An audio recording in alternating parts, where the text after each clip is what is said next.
Australia, this permanent residence for our monastic teachers was founded in 2018. Surrounded by lush greenery, the natural environment invokes peace and tranquility, a true balm for the world-weary soul.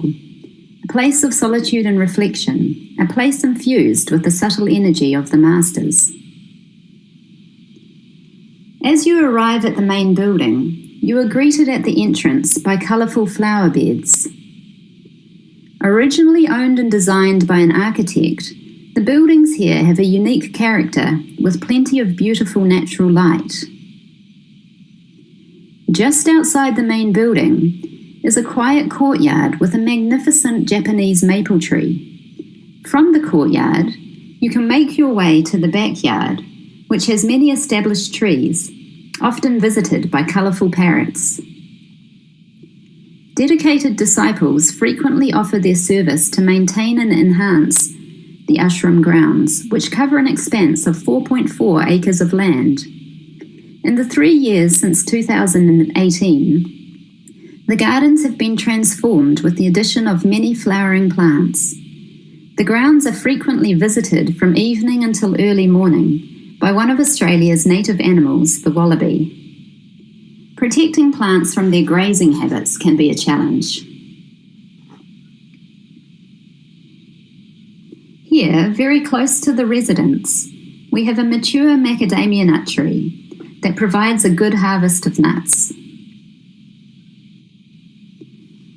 At the Foundation Day in 2018, Sri Guruji, along with many other monks who were in attendance, planted a few tropical fruit trees, mango, papaya, and banana. Both the mango and the banana are producing their first crops this year. Towards the back of the property are 3 beehives looked after by a local disciple. They have provided honey for the residents as well as the wider community. Last April, about 40 kgs of honey was collected, and there is another batch of honey almost ready to be harvested. The current honey is late due to La Niña weather patterns and its effect on flowering.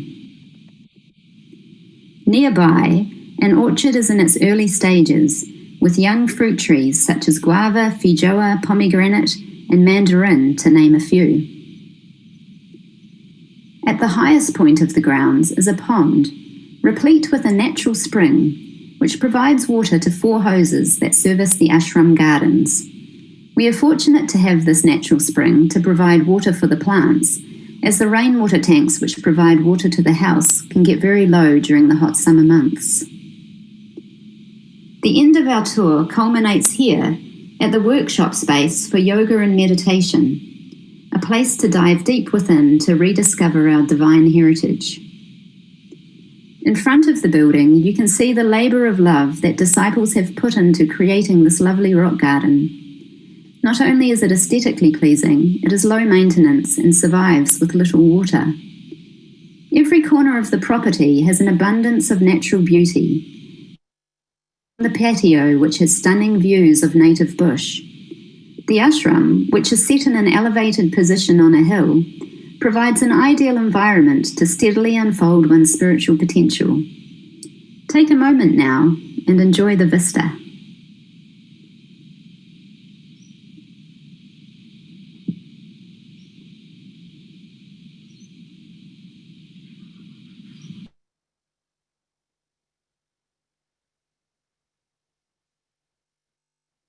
Beautiful vista of Kriya Vidya Mandir, Lisaro in Sydney.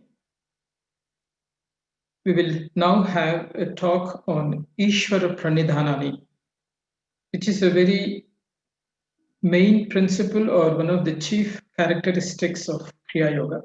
Swadhyaya Ishvara Pranadhanani Kriya Yoga. Swami Sarvatmanandaji will talk about how one should surrender to God and Gurus. Swami Sarvatmanandaji was working as a government official in public health department, and while she was working, she met Gurudev, which changed her life completely. That was the year 1994. Since then, she has been practicing Kriya Yoga. And in 2002, she joined the residential brahmachari training course and continued staying in the ashram since 2004. During the inception of Kriya Vidya Mandir, the first ashram in Australia, she started residing there and continued her services there, traveling Australia, New Zealand, and also Fiji Islands. So let us now listen to her talk on Ishvara Pranadhanani, surrender to God.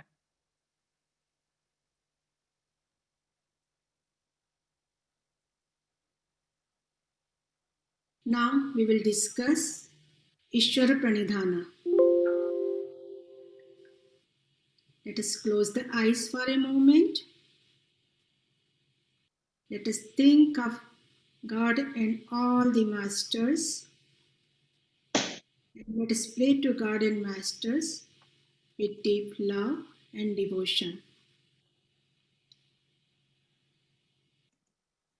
Sadashiva Samarambha Shyamacharanamadhyamam Prajnanandaparyantam Vande Shri Guru Paramparam. Guru Mata Guru Pita Guru Mati Guru Gati Bina Guru Name Jnanam Bina Guru Name Sthiti. Na Guru Radhikam Na Guru Radhikam Na Guru Radhikam Guru Krupahi Kevalam Shishyasya Paramamangalam. Guru is mother, Guru is father, Guru is path, and Guru is controller of mind. Without Guru, we can't get knowledge or liberation.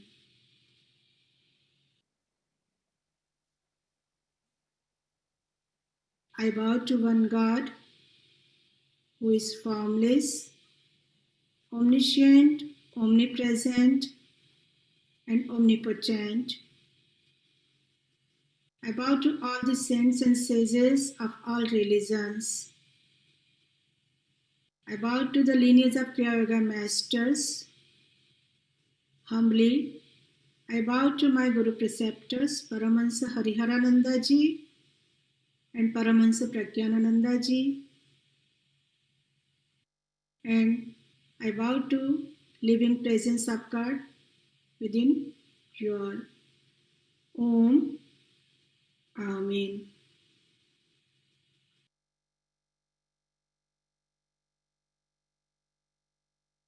We all are practicing Kriya Yoga, and we all know this is Patanjali's definition of Kriya Yoga. Second chapter, first verse. Tapaha Swadhyaya Ishvara Pranidhanani Kriya Yoga.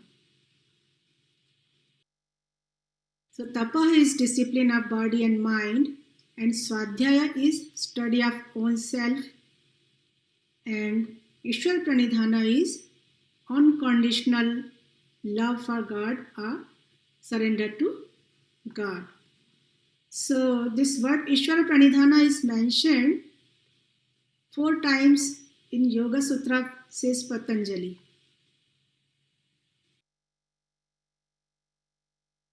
How do we define Ishvara Pranidhana? Ishvara is the Supreme Lord with sovereign authority to rule and control. Pranidhana means surrender, taking refuge or bowing down.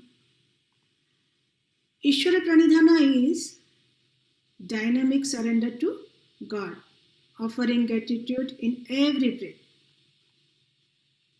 Pranidhana is defined as pra means full or complete. Ni means under. Dhana means placing or placement. Therefore, Pranidhana is the spiritual art of subordination to God and freedom from ego and pride.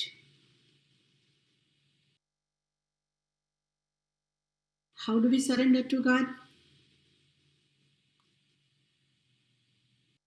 To surrender to God, we have to establish a personal relationship with God as father, mother, husband, or friend. We can't surrender to a stranger and do what pleases him with an attitude of service. One day, Kriya asked a question to me. You are saying we should transform our lives, and without Ishvara Pranidhana, whatever sadhana we do, it will just be like a mechanical process. So, how can one transform her or himself? How can we surrender to God?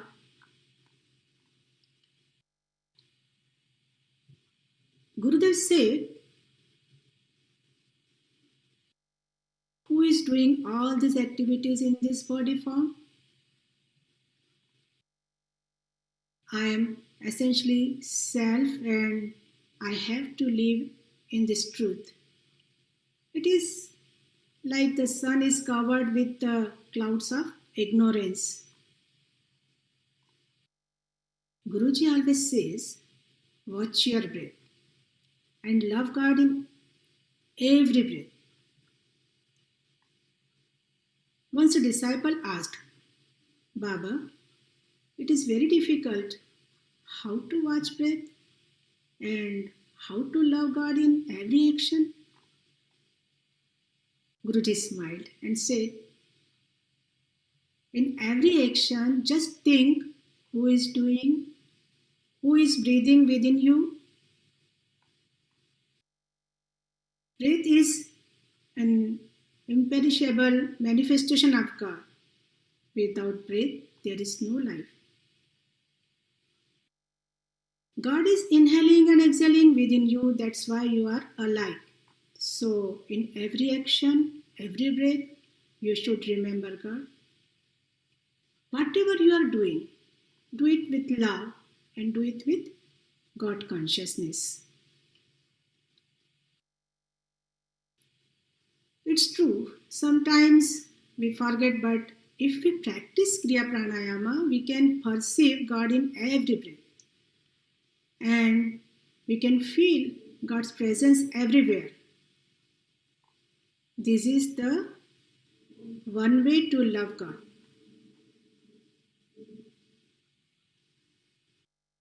You may know Paramahansa Yoganandaji's beautiful song, So do thou, my Lord, thou and I never apart. Wave of the sea, dissolve in the sea.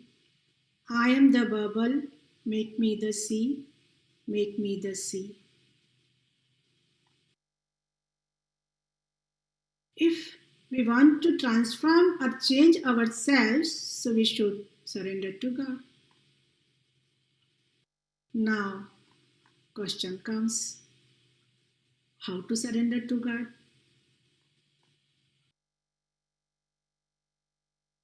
People often think, if I do that, what am I giving up? If we surrender to God, what are we giving up? Does it mean, as it does for the enemy in battle, to give up on victory in our lives? Is God holding a gun to our heads and forcing us to give Him everything we have, like a highwayman might do?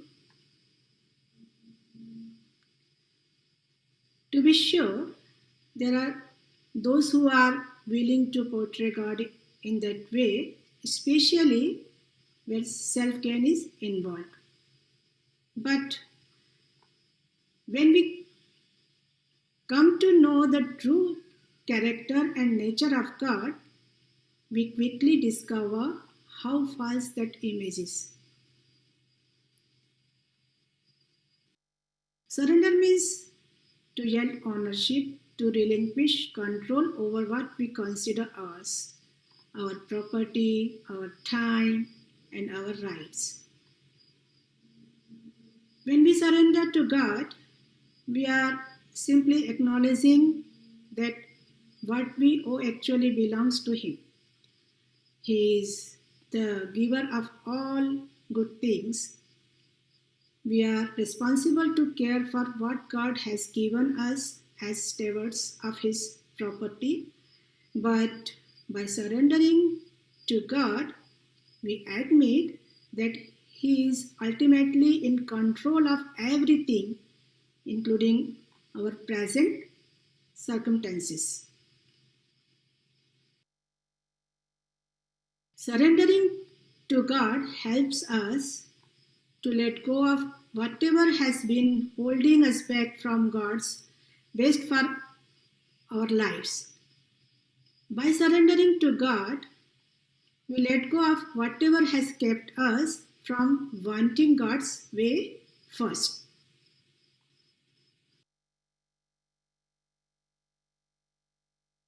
A disciple asked his master, Guruji, how do I surrender to God? When we hear the phrase surrender to God, we might think that we are going to stop living. The truth is, we will start living. Surrendering to God doesn't mean living without a purpose. Instead, it means to start living with a purpose, the purpose that God has planned for us.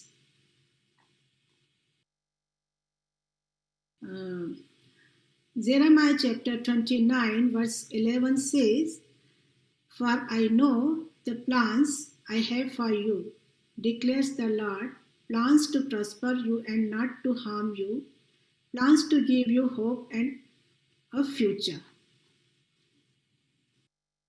God is saying that He has a plan for our lives. We can give up our selfish desires, put our futures in the hands of God, and He will take us far beyond our dreams. The book of James suggests that we submit or surrender to God. Submit yourself then to God. Resist the devil and he will flee from you. Once again, we see that God desires that we give our lives and plans to Him 100%. 100%. Once a visitor poured out his woes to Ramana Maharshi and started weeping, Swami, I have been coming to you many times hoping that something will happen. So far I did not see any transformation in me. I am as what I was, a man with weaknesses and an inveterate sinner. Raman Maharshi replied as he normally would, There are no milestones on this road. How can you know the direction that you are heading? Instead, why don't you follow the first class passenger in the train? He simply tells the guard his destination, locks the door, and retires to sleep. All the rest is done by the guard. All that you have to do is to place the trust on your Guru. If you can do this, it is suffice to make you reach your destination. Your business is to shut the door and windows and go to sleep. Your destination will be taken care by the God. Faith takes one to heights that nothing else can.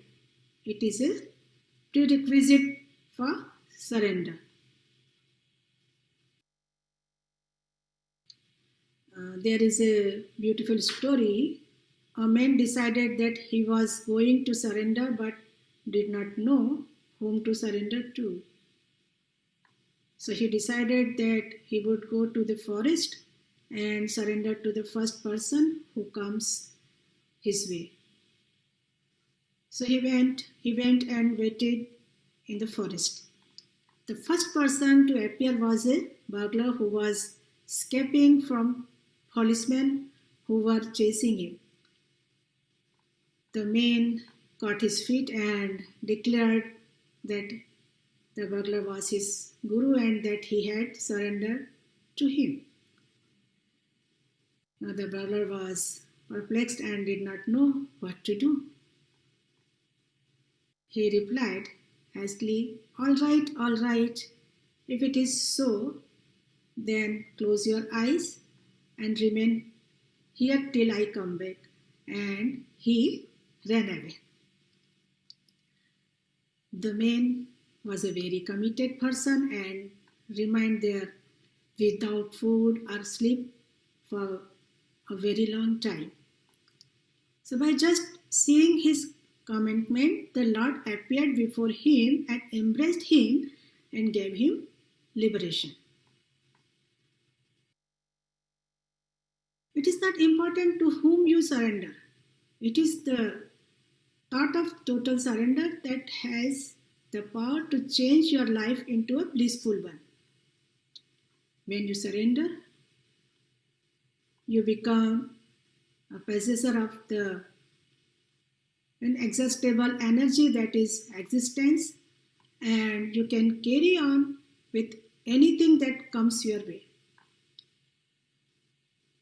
You become strong and unshakable, come what may. People around you will find you to be a pillar of strength. They will be able to feel the invisible hand of existence through you. If you have not surrendered, it means that your ego is still holding you back from merging into the infinite, and you automatically become finite in your resources and energy.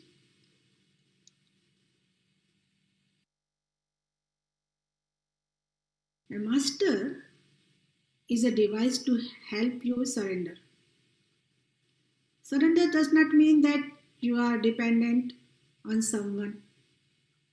It simply means that you are taking their help in dissolving your own ego.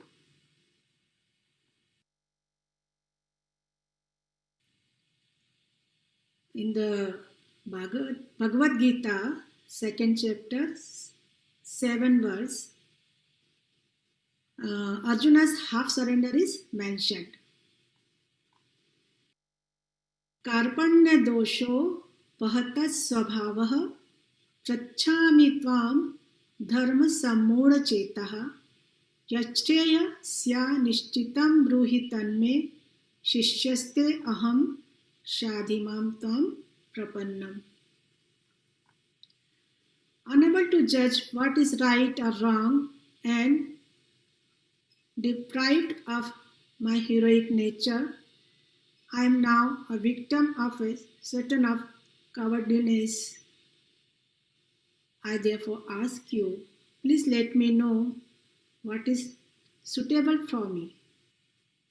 I am your disciple. I surrender myself. Please discipline me. But after this, Arjuna had still questions. If the surrender is complete, there remains no question or doubt. Therefore, in the 18th chapter, 73rd verse, Arjuna surrenders to Lord Krishna, completely telling, Nasto moha smritir labdha tvat prasadat achyuta stito asmi gata sandeha karishye vachanam tava. My delusion is destroyed and I have gained my memory through your grace, O Achyuta. I stand firm with all my doubts dispelled. I shall do as you say.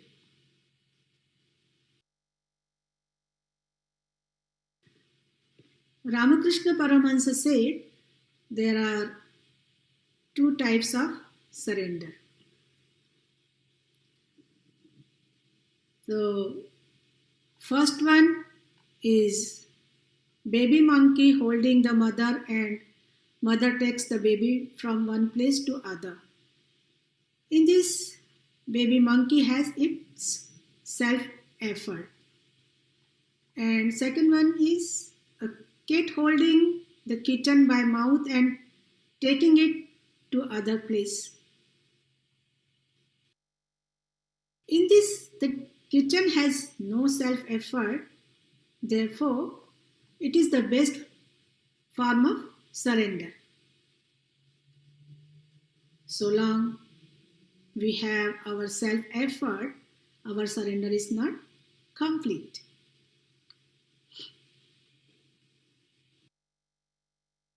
An episode in the Mahabharata tells the story of how the court of King Dhritarashtra once became the stage of a very demeaning incident. The story goes that in the courtroom, the Kaurava brothers tried to disrobe Draupadi, the wife of their foes, the Pandavas. Draupadi, who was helpless, was intentionally praying to Lord Krishna to save her from humiliation. Eventually, Lord Krishna did save her by providing her with so much cloth that Dushasan, who was pulling on it, became exhausted and gave up his attempt. Later, when she met Lord Krishna, Draupadi asked him why he took him so long to come to save her instead of helping her immediately. Lord Krishna replied, Draupadi, when I came to help, I saw that you were holding on to your clothes with both your hands while praying to me. Since you are trying to protect yourself, I thought you would not need my help. However, when you finally gave up and prayed with outstretched hands, I knew it was time for me to come.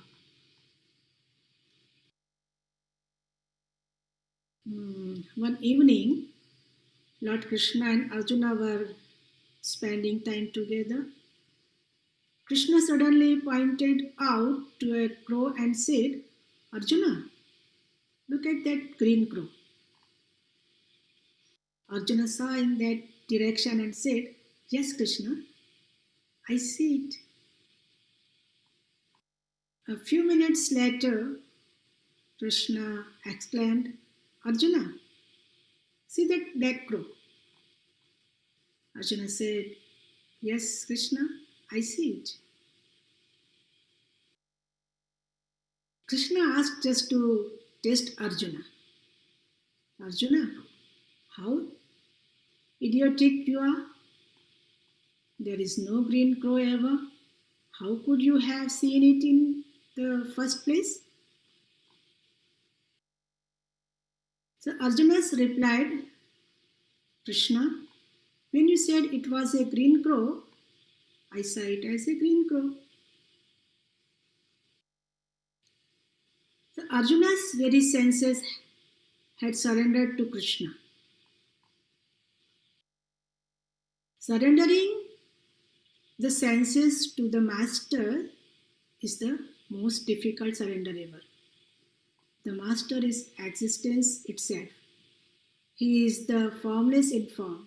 When your senses perceive only what the master says, you have reached the highest point in surrender. Surrender will keep you thinking of existence all the time. You will slowly lose your own identity, your ego.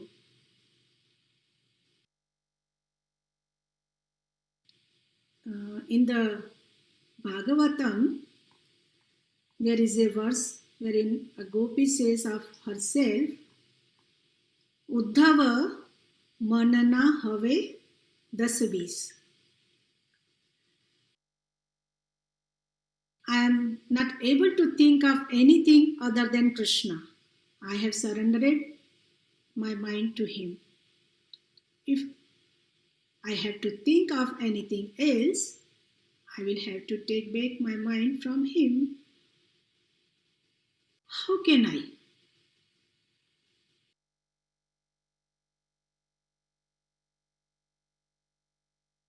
Do you know, Ramakrishna Paramahansa suffered from cancer during his last days. He has healed many people of many diseases. So someone asked him, Thakura, why can't you keep your mind on your own disease for a moment and heal it? He replied, I have surrendered my mind to the infinite energy. How can I take it back to keep it on my disease? This is true surrender.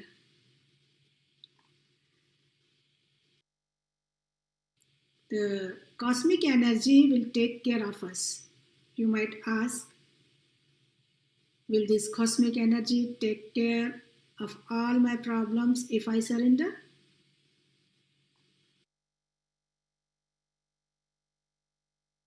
In the Bhagavad Gita, 9th chapter, 22 verse, Krishna beautifully answers or rather promises. Ananya Shintayanto Mam Ye Janah Paryupasate Tesham Nityam Abhiyuktanam Yogakshemam Vahamyaham.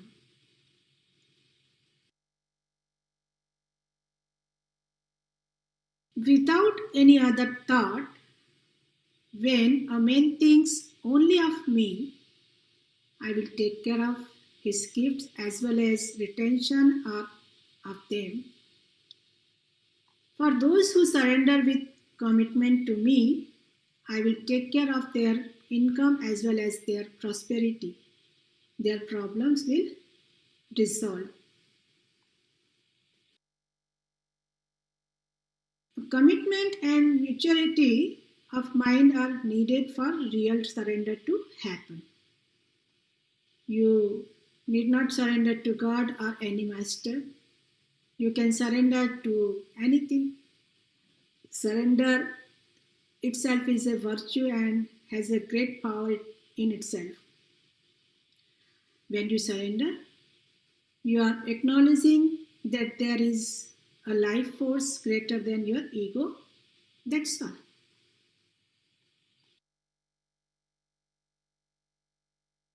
The meaning of surrender can be understood by another beautiful story about the flute of Krishna. You know, Krishna always holds a flute in his hand, but there is a great story behind it.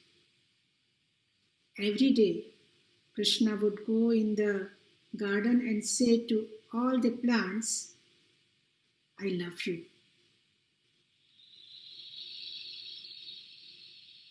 The plants were very happy and responded back and said,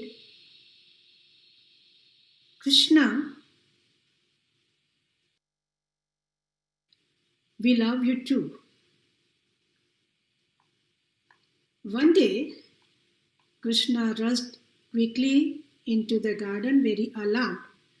He went to the bamboo plant and the bamboo plant asked, Krishna, what's wrong with you? Krishna said, I have something to ask you, but it is very difficult. The bamboo said, tell me, if I can, I will give it to you. So Krishna said, I need your life. I need your life. I need cut to you. The bamboo thought for a while and then said, you don't have any other choice? You don't have any other way? Krishna said, no other way. And it said, okay, I surrender to you. So Krishna cut the bamboo, made holes in it. And each time while he was doing that, the bamboo was crying with pain because it was paining the bamboo so much. Krishna made a beautiful flute out of it. And this flute was with Krishna all the time, 24 hours a day. It was with Krishna. So gopis were jealous of the flute. They said, look, Krishna is our Lord, but yet we get to spend only some times with him. He wakes up with you, he sleeps with you, and all the time you are with him. So one day they asked the bamboo, tell us the secret of it. What secret do you have that the Lord treasures you so much?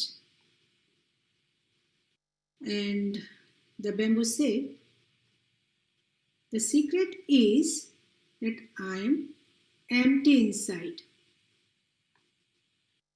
And the Lord does whatever he wants with me, whenever he wants with me, and whoever he wants with me. So this is complete surrender, where God can do whatever he wants with you, whenever he wants, as he wants, and for that you don't need to be scared. You know, you have just to give yourself. And who is yourself in reality? It's just him.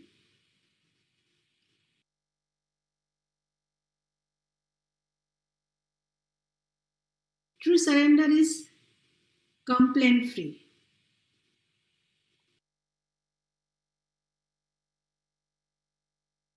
Rama and Lakshmana once tossed their bows onto the bank of river Pampa while they descended to take a bath. When they emerged out of the water to the shore and pulled out their bows, they found blood stain in the tip of Lakshmana's bow.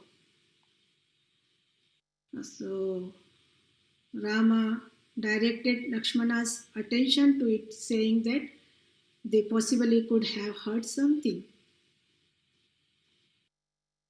Lakshmana at once dug the ground to find a bullfrog hurt and bleeding. Rama inquired the frog in a sorrowful voice as to why it had not called out. He further asked as to why the frog submitted to the pen when it used to cry out in terror whenever it was likely to be the prey of a snake. The frog replied, "Whenever I was in trouble, I used to cry out, 'Rama, Rama, Rama,' but when Rama himself was killing me, I kept still."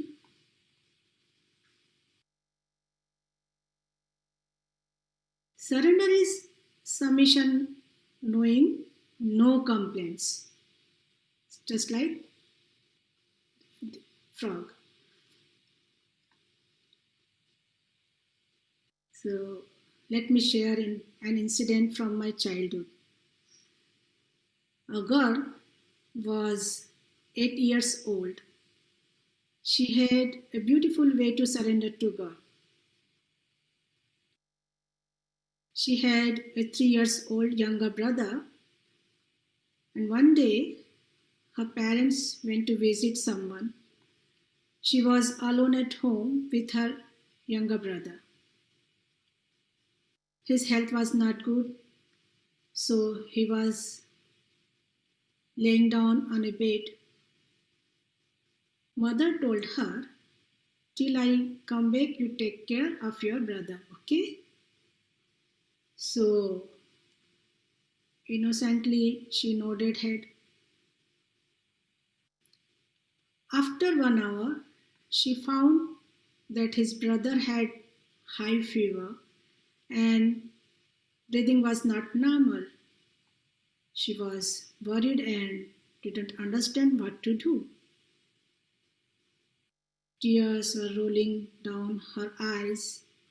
She looked at a picture of baby Krishna on the wall, who was sitting with folded knees, and in one hand he had a modaka on. Modaka means sweet ball. So she closed her eyes and prayed to Lord Krishna to please make my brother free from fever. After a few minutes, she felt that baby Krishna was slowly walking with folded knees, appearing in front of them, and with a smile, he touched the brother's head and disappeared. She opened her eyes, and when she touched him, he found that brother's fever had gone and he was taking breaths normally. So this is a beautiful example of complete surrender to God. There is a beautiful prayer every day we are chanting during Arati time. Kayena vacha manasendriyerva buddhyatmana va prakrite swabhavat karomi yat yat sakalam parasmai Narayanaiti samarpayami. The meaning is, with my body, speech, mind, senses, intellect, self-effort, and natural tendencies, through all these actions I perform, I dedicated everything to Narayana, the Supreme Lord. So, this is surrender to God, where we can say that thy will be done. To summarize the talk as how Ishvara Pranadhanani is to be practiced, keep in the consciousness the following points. First one is, soul is the soul door. So whatever action you are performing, perceive it done through soul. Second one is, watch your breath. Perceive that God is breathing every breath through you. And third one is, I am never alone. God is always with me. Now, I offer my deep love and devotion to God and our beloved masters, and seek their blessings for us all. Sarvesham Shantir Bhavatu. Om Tat Sat Om. Thank you all.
So, from Australia, we are directly now in Austria, in Europe, and welcome to the Kriya Yoga Center, Vienna. And it was founded in 1998. And you see here this pillar. When Gurudev came for the first time on 3rd August, and this year he touched his forehead to this pillar. And welcome now, we are entering to rose boughs. There were 200 roses planted on the whole property in order of Gurudev with many helpers. And here you see the side, the meditation hall is in below. And upstairs there are lady accommodation rooms. And also on the other side of the building, there is below the dining hall. And upstairs also there are resident quarters for the ladies, and also Gurudev's room is there. So come inside with me to the Kriya Yoga Center, Vienna. And in the entrance hall, Gurudev is greeting everybody, welcoming everybody very nicely. And we're entering already the meditation hall. It's 130 square meters, and in the big seminars, we are accommodating about 160 people in this hall, and even for fire ceremony, sometimes more. And it has a very nice vibration, and you see here, it is the chair where Gurudev was sitting in the short time when he was resident there. But it is still as he would sit there with us. People tell also they see him sitting. And also our Indian Swamis tell that the meditation hall has a very special vibration, very strong vibration. It's good to meditate. So we are going further back outside the hall and come directly to our book table. Here all the books from Gurudev and from Guruji are kept for selling. So it is a big corner already with many treasures, which you can see.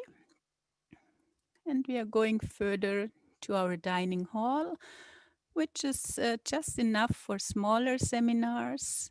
But when it comes to bigger seminars, you can see also outside the windows, we will put up here a tent to accommodate much more people for the meals. And also we have open air space in summer where they can sit outside. Otherwise, dining hall is used also for working purposes. And we are coming into the kitchen. Nearly everybody in Europe knows Elfriedema. It is her refuge.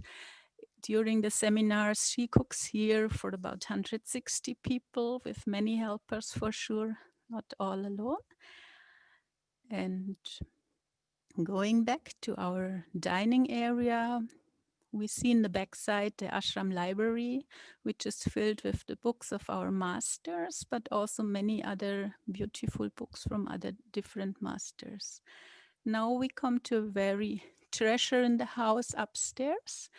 That is the room where Guru Dev was living in the time when he was here. It's a little treasure. And you see the picture of Mother Mary was found by Swami Nisangananda, and Gurudev was really delighted to have that picture. And also, as usually, he kept always in the little shelf next to his bed the pictures of his first gurus, his parents, and also Bijoy Krishna is there. This room is kept in the shape as he was there, and it carries also a very nice vibration there. We're coming now to our backside exit, and we are going towards our garden outside. So we have a little pond in the garden where we go to, and there's water lilies inside, which are blooming just usually every year at Gurudev's birthday. And also some of the water lilies are from Sturksel Ashram, and some also from here went to India. And there's Lord Buddha residing in this natural environment. He's hidden there.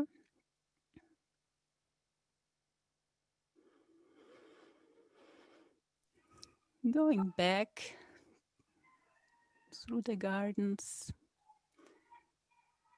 And it is for sure, it is winter time now. In the moment we have even snow here.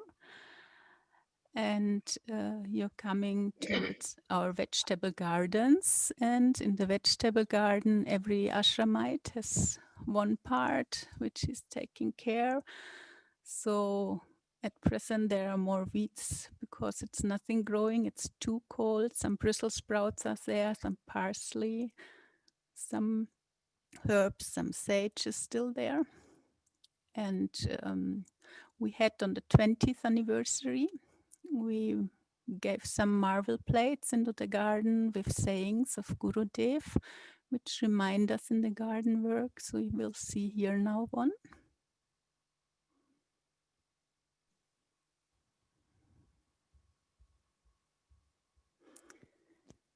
And there is also a little place, which is in honor of Mother Mary.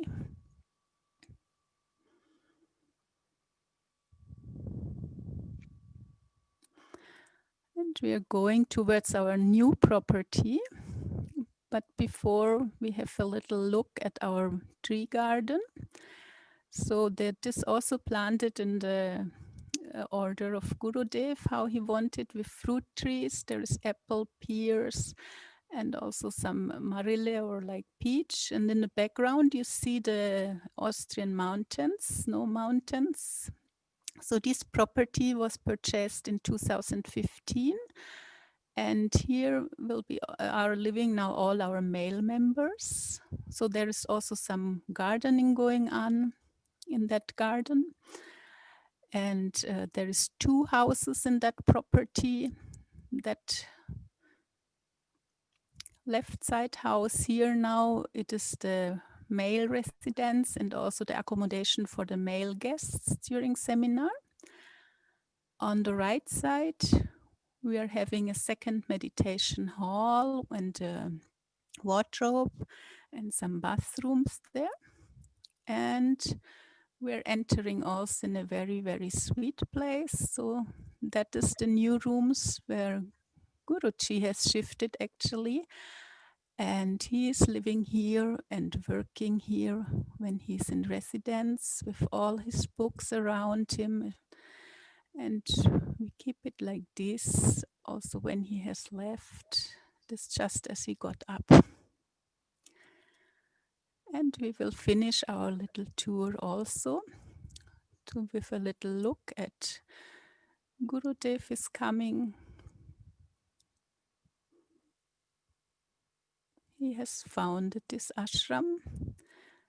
And yeah, greetings from Vienna Center and love to you all and pranams to you all.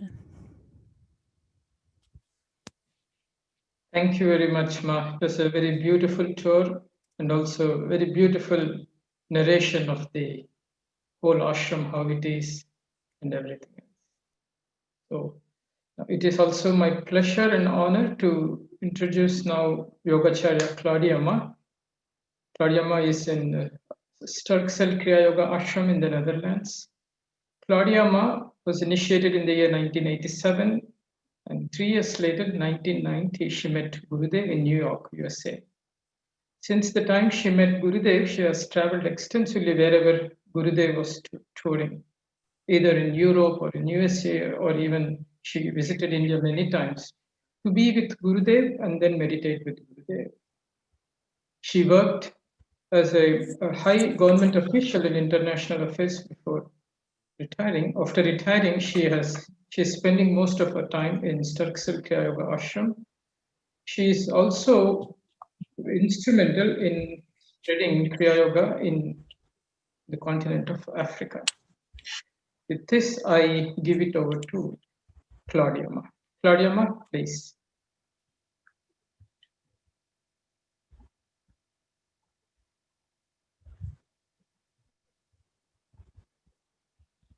Hello. Pranam, welcome you.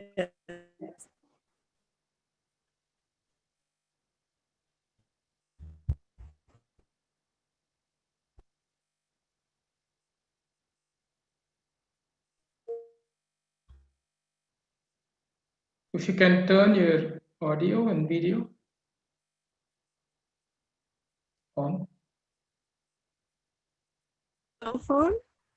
So I cannot show you everything in this ashram, very big ashram, and we don't have the time for that. So, but I'll turn the video now to the ashram lens. So let me see.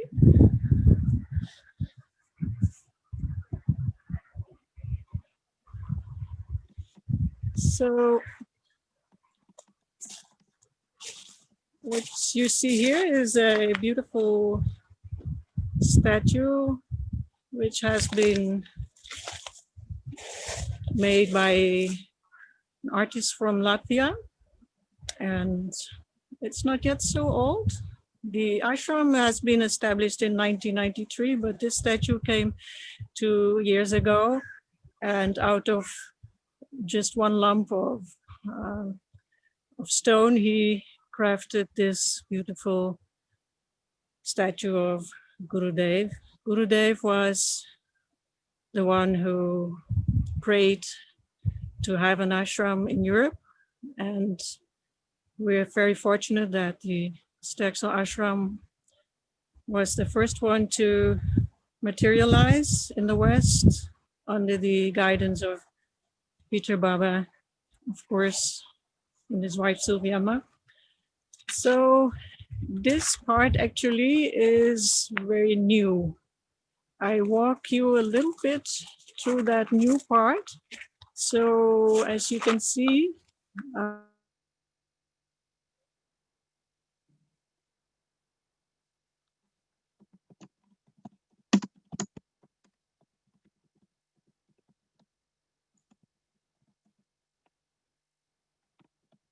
lot of rain.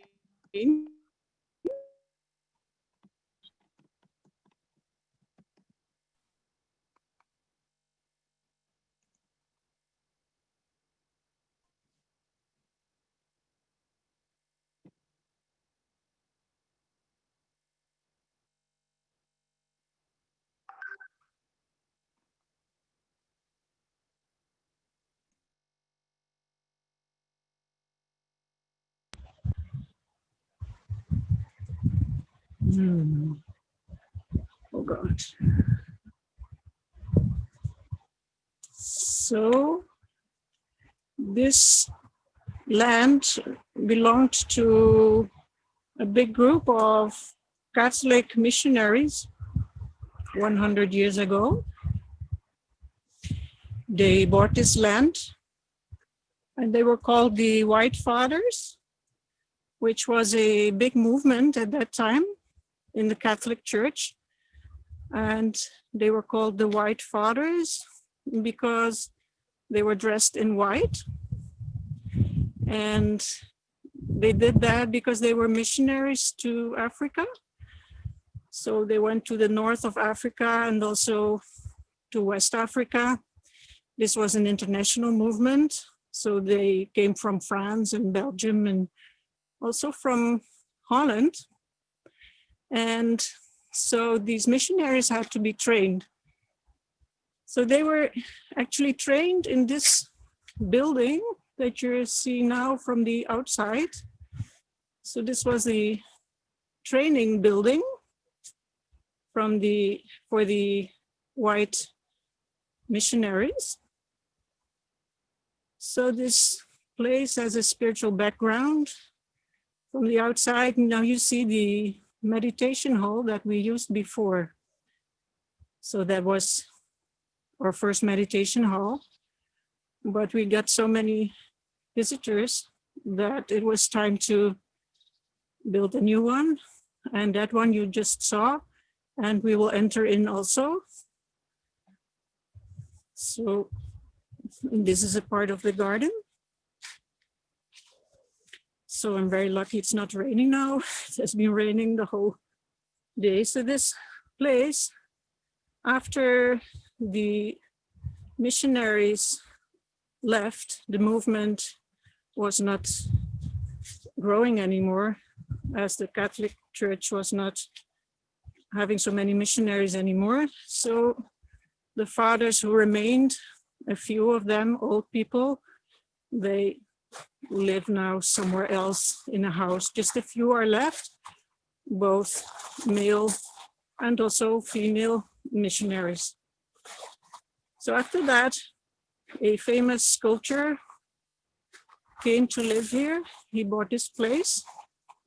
And so after that, we had the great fortune to buy this place.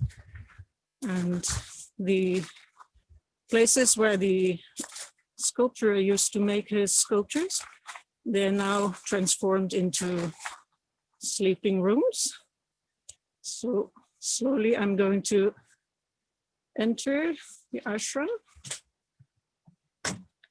I hope we won't lose the connection. So this is the main entrance.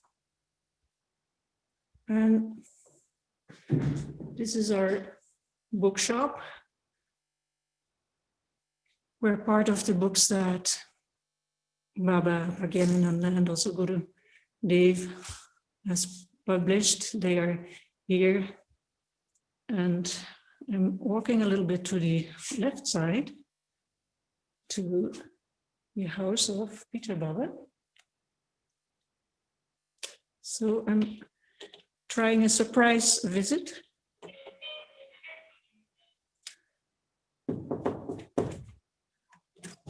Hello, Peter Baba.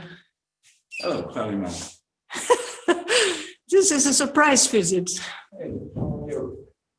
I'm all right. I was supposed to speak on the art of living in this world, but I thought that you're the best one to say a few words about that. Art of living. Well, according to the instructions of Guru, you have to stay in the fontanel and watch your breath. That's the art of living of Kriya Yoga. Very simple, easygoing, and wonderful.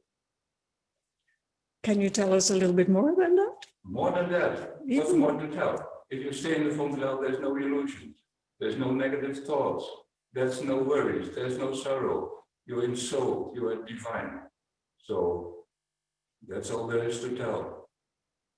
And to watch your breath, of course. That is life. That is the presence of God. So how long have you been living here, Peter Baba?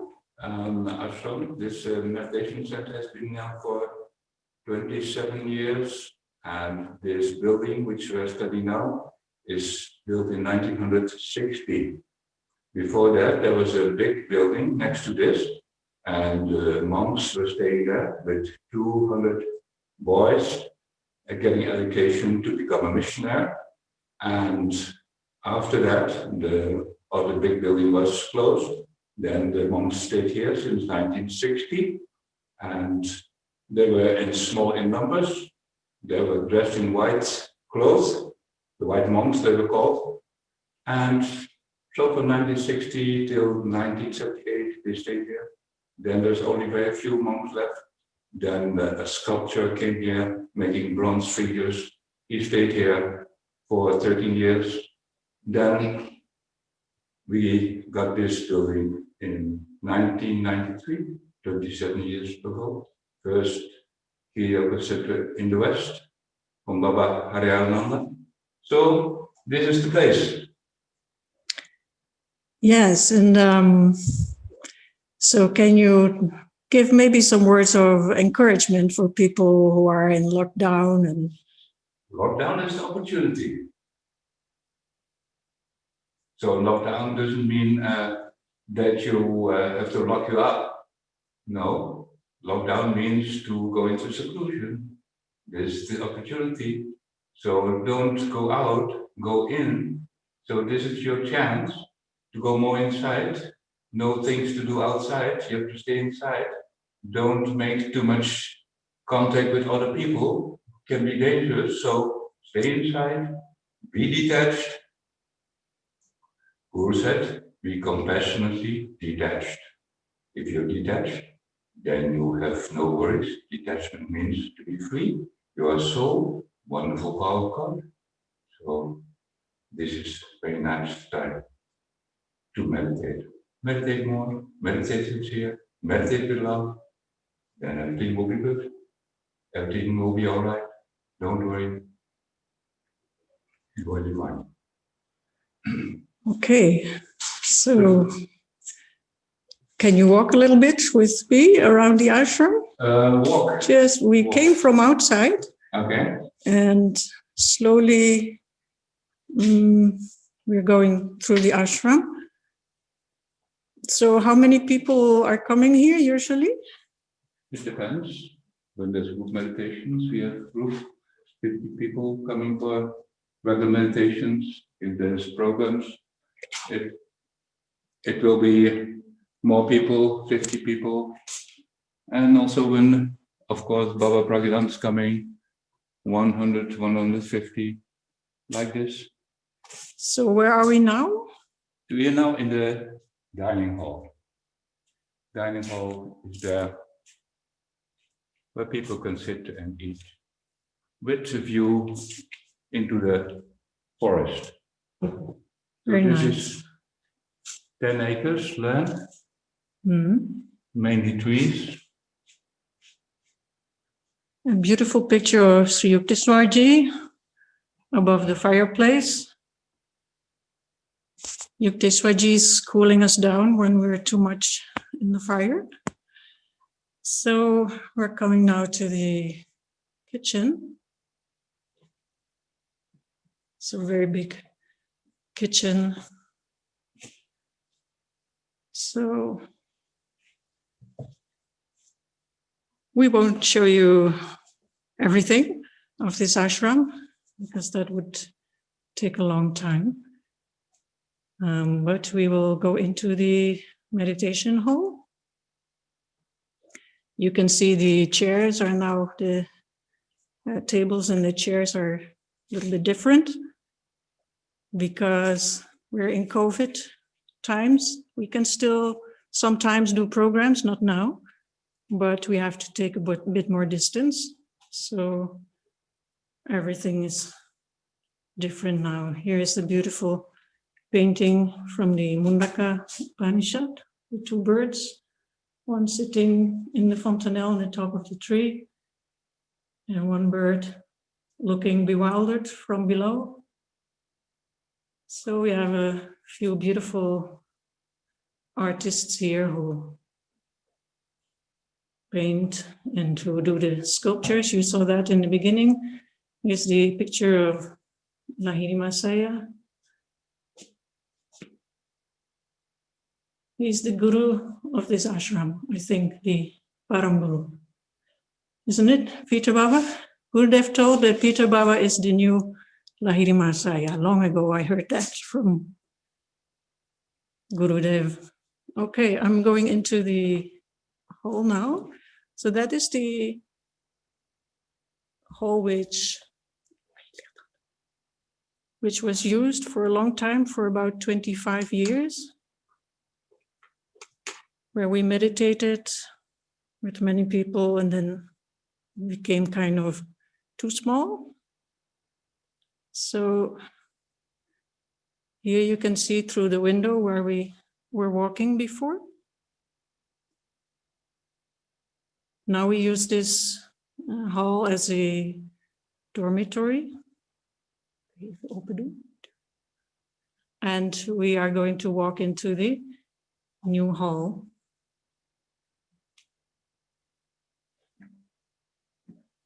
So here we have much more space.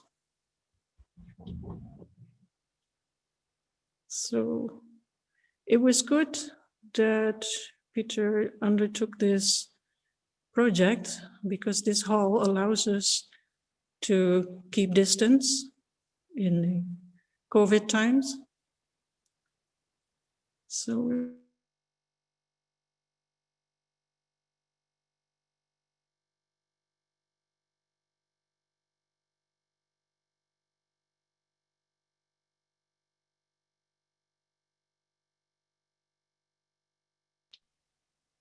which was the date, Peter Baba? 6th August 1993. 6th of August, 1993. Gurudev was here to inaugurate this beautiful ashram. So at that time, this hall was not yet there. So I invite you all to sit here now and to have some moments of reflection, meditation. Gurus are telling us, you also heard it from Peter Baba, to meditate more, to talk less. This is our opportunity. So with that, I'm finishing the tour.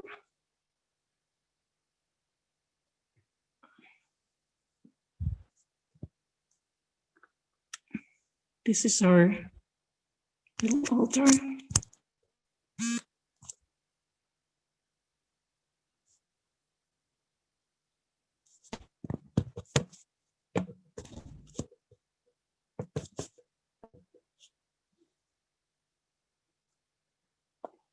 So, thank you for being with us here.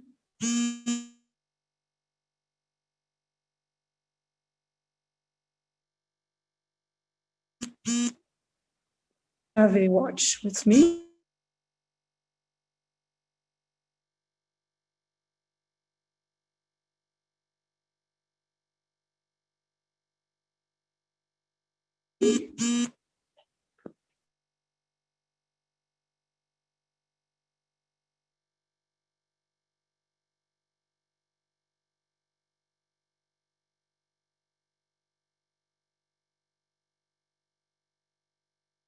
Although we have to keep the time, everything is going in time. Our life is also going in time. It is coming, it is going. So the theme of today was to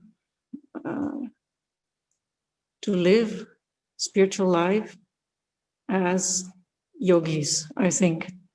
So in other words, how we should live divine life. And you heard Peter Baba already telling a few things. So I think the video is not so good. Let me see, it's a bit improvised. So the art of living. The art of living, as you heard, and as we have heard many times, it is like staying in the fontanelle watching the breath. But why? Actually, why? This we always have to ask ourselves. all the time. Why we're doing this? Why watching the breath? As you know, the breath is related to our inner emotions, to our thoughts, to our inner state. So when we don't do anything, when we just live in the world a little bit through the sense organs and doing this, doing that, so then the breath will become very restless and thoughts will become very restless. So when you watch your breath, the breath automatically will become more regulated. It will be more refined. The breath will be more regular. This is an automatic process. You don't have to do anything. So when the breath becomes more regular, more rhythmic, then it is nature's law that thoughts will also become more peaceful and it will not be so wild inside anymore. This wilderness inside, it comes from all the impressions of the outside world. It comes from all the impressions that the sense organs are giving us. And as you know, the sense organs, the 5 sense organs, they are related to our lower chakras. So when our life is only in the lower chakras, there is no means of getting peace. We may get a little bit of peace when you may have acquired something, maybe a house or a car for which you have worked a lot. But then again, within a short time, your peace is gone. Or you may have entered into a beautiful relationship, or there may be some peace in the family, but this peace will not remain for all the time if you don't do anything.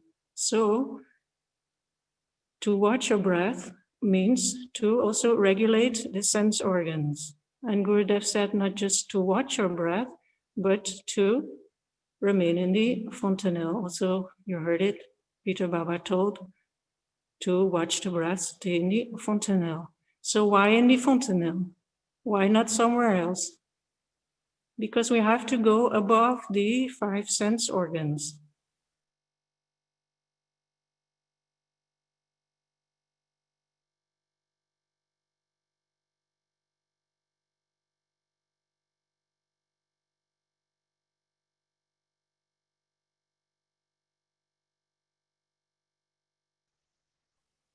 And from there, you have a good view to the world. From the lower chakras, the view is distorted. The view is very partial. And you cannot see the world as it is. You cannot see your own life, your inner life as it is. When you go to the mountaintop, you have the best view. When you stand on the mountaintop, you can see all around. And then you know what is what, where is where. So if you go to the fontanelle, so gradually, not only your thoughts will become more peaceful, you'll get a better impression of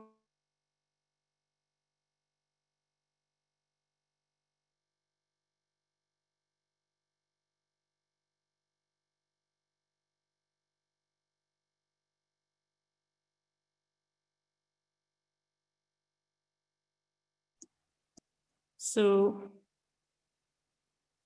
I see I'm having 5 more minutes. So when we want to live peacefully in this world, then we should also be aware of what's happening in the lower chakra.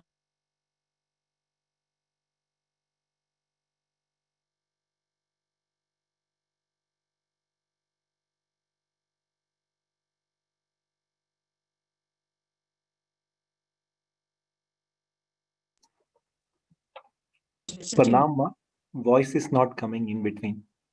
Pranam. Okay. So It's fine. Voice is fine, ma, now. is okay? Yes, ma. In between, it stopped the voice. Yeah, I cannot do anything. We have to accept it. I hope I will speak a little louder. Maybe it will be picked up. So when I was still working in the world and not staying in the ashram, then when I was with Gurudev, I'm so sorry that I had to leave him. So then I had to go back to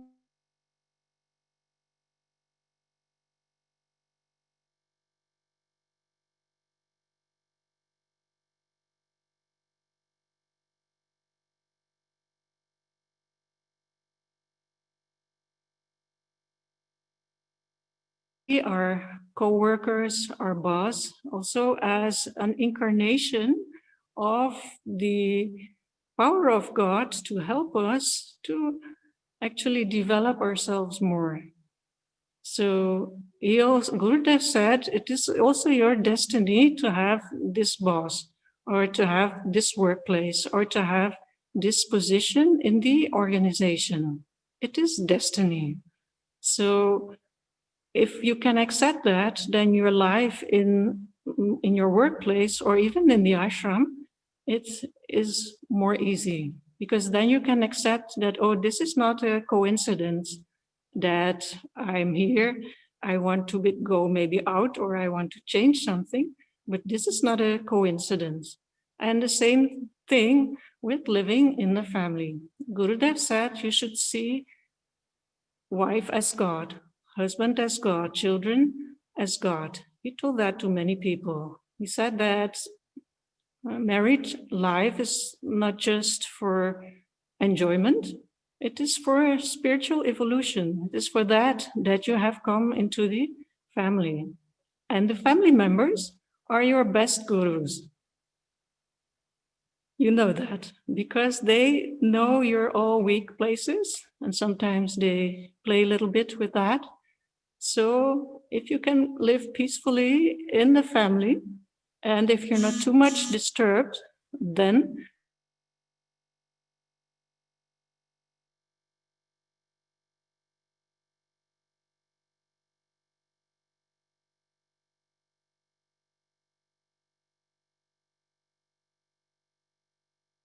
eating always in the top, watching that food is God. So now when we are in this secluded time, many people are staying on their own. So we have more time when we eat to watch when we're eating that this is not just food, this is the living power of God, which can help me to become more healthy. So Gurudev said food is medicine. And if you chew it and watch that God is chewing, God is swallowing, God is breathing, then this food is like a medicine. It will help you to overcome some sicknesses, some weaknesses in the body. Same thing.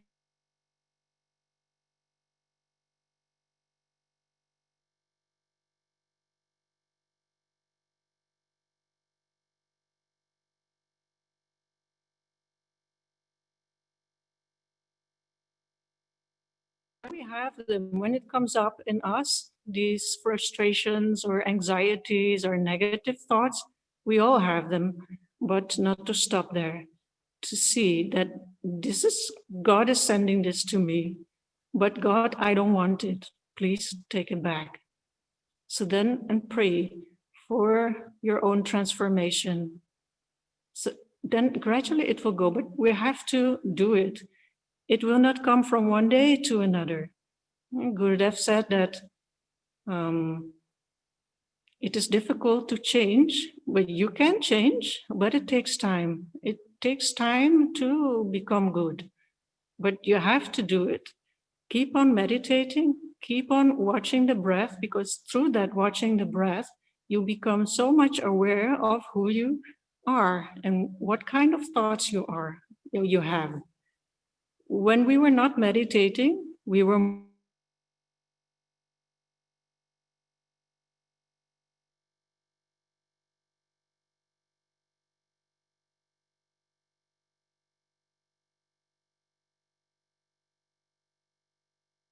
we should never stop in the middle. In the next center, there is energy for study, energy for worship, for singing, chanting. And so this is very nice when you can come up to the neck center, because the neck center is very close to the two higher chakras. So it's good to chant or to read scriptures. Scriptures bring you very close to God. And the art of living, which is the theme for today, is described in all the scriptures, in all the basic scriptures. So you just read one verse or one chapter, and it will give you the vibrations of the prophets.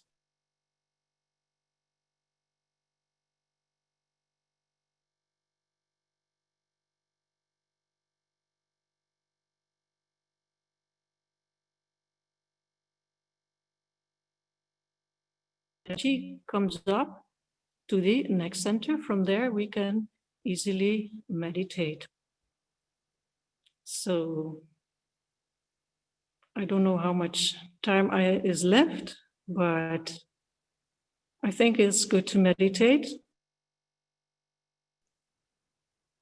to not in more talk, but to lose your time, to spend your time in Godhood, in the fontanelle, in the soul center, in sound, vibration, divine light, watching the breath.